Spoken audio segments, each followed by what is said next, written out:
Assalamualaikum warahmatullahi wabarakatuh. Perkenalkan, saya Risma Olivia Mufida dengan NIM 2003211000064 dari Penyuluhan Pertanian kelas C.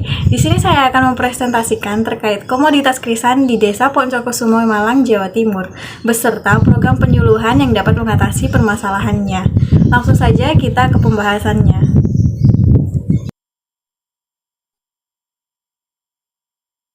Pertama, yaitu apa itu bunga krisan. Krisan merupakan tanaman bunga hias berupa perdu dengan sebutan lain seruni atau bunga emas atau golden flower yang berasal dari dataran Cina. Di Jepang, abad keempat mulai membudidayakan krisan, dan tahun 797 bunga krisan dijadikan sebagai simbol kekaisaran Jepang dengan sebutan Queen of the East. Tanaman krisan dari Cina dan Jepang menyebar ke kawasan Eropa dan Perancis tahun 1795. Tahun 1808, Mr. Colville dari Chilsa mengembangkan 8 varietas krisan di Inggris. Jenis atau varietas krisan modern diduga mulai ditemukan pada abad ke-17. Krisan masuk ke Indonesia pada tahun 1800. Sejak tahun 1940, krisan dikembangkan secara komersial. Krisan yang ditanam di Indonesia terdiri atas A. Krisan lokal atau krisan kuno, berasal dari luar negeri, tetapi telah lama dan beradaptasi di Indonesia, maka dianggap sebagai krisan lokal. Ciri-cirinya antara lain sifat hidup di hari netral dan siklus hidup antara 7-12 bulan dalam satu kali penanaman. Contoh, C. maksimum, berbunga kuning, banyak ditanam di Lembang dan berbunga putih di Cipanas atau B.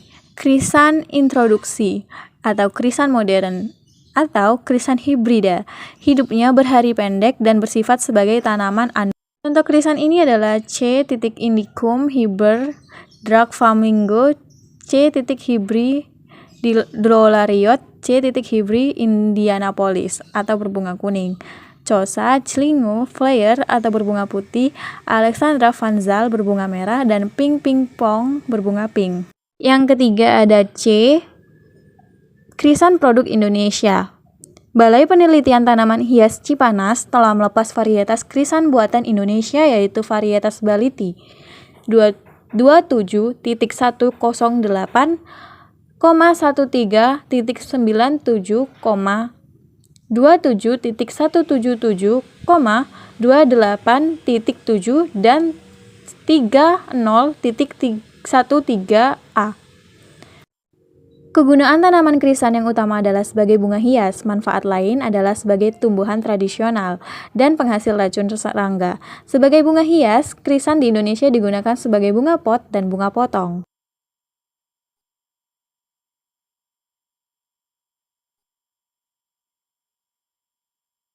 Yang pertama, kita akan membahas tentang potensi bunga krisan di Poncokusumo, Malang. Produksi bunga krisan di Indonesia pada tahun 2020 mencapai angka 383.466.100 ton, dengan Jawa Timur sebagai penyumbang produksi terbesar kedua setelah Jawa Barat, yaitu mencapai 121.181.724 ton. Kota di Jawa Timur yang merupakan sentra produksi bunga krisan adalah Malang, tepatnya di Desa Poncokusumo yang berada di ketinggian sekitar 1000 meter di bawah permukaan laut. Desa Poncokusumo ini diberkahi tanah yang subur serta udara sejuk lereng Gunung Semeru. Budidaya bunga krisan memerlukan tempat lindung dengan atap plastik UV 70%. Dengan harapan setiap harinya mereka menyerap 30% cahaya matahari. Supaya bibit bisa tumbuh dengan baik, angin kencang dan air hujan yang berlebihan juga harus dihindari.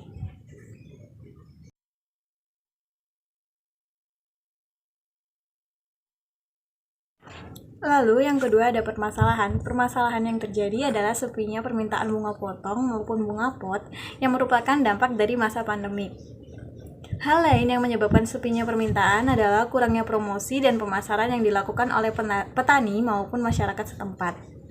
Kurangnya pengetahuan teknologi juga menyebabkan promosi dilakukan dengan tidak maksimal dan pemasaran pun terhambat.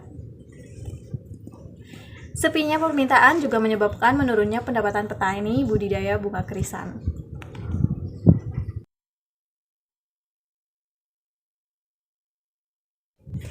Strategi dan program penyuluhan yang akan saya tawarkan ada 3, yaitu yang pertama, memberdayakan potensi pemuda setempat. Generasi muda memiliki potensi yaitu melek teknologi dan mudah dalam memahami segala hal. Hal ini dapat membantu produsen atau petani yang belum melek teknologi. Pemberdayaan yang dapat dilakukan adalah membantu dalam penguasaan teknologi. Dengan penguasaan teknologi seperti sosial media, maka promosi akan lebih mudah dilakukan dan dapat menarik konsumen dari seluruh penjuru dunia. Program penyuluhannya adalah melakukan pemberdayaan dengan mengadakan sistem pendekatan dan penguasaan teknologi. Generasi muda diberdayakan agar menyerap dan menguasai teknologi, lalu setelahnya dapat mentransfer ilmu kepada produsen bunga krisan yang belum melek teknologi. Yang kedua adalah pemberdayaan potensi wanita desa. Wanita di desa Poncokusumo sangat berperan penting untuk keberlangsungan budidaya bunga krisan. Oleh karenanya, perlu dilakukan pemberdayaan wanita desa mengenai pengolahan pasca panen bunga krisan. Program penyuluhannya adalah melakukan penyuluhan atau pelatihan mengenai pengolahan bunga krisan secara intens bersama wanita di desa Poncokusumo.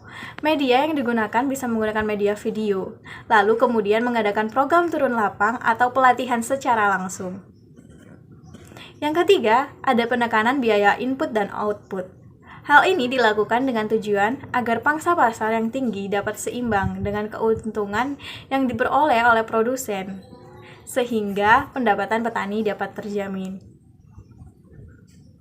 Baik, mungkin cukup sekian presentasi yang bisa saya lakukan. Kurang lebihnya saya mohon maaf. Terima kasih karena sudah menonton. Wassalamualaikum warahmatullahi wabarakatuh.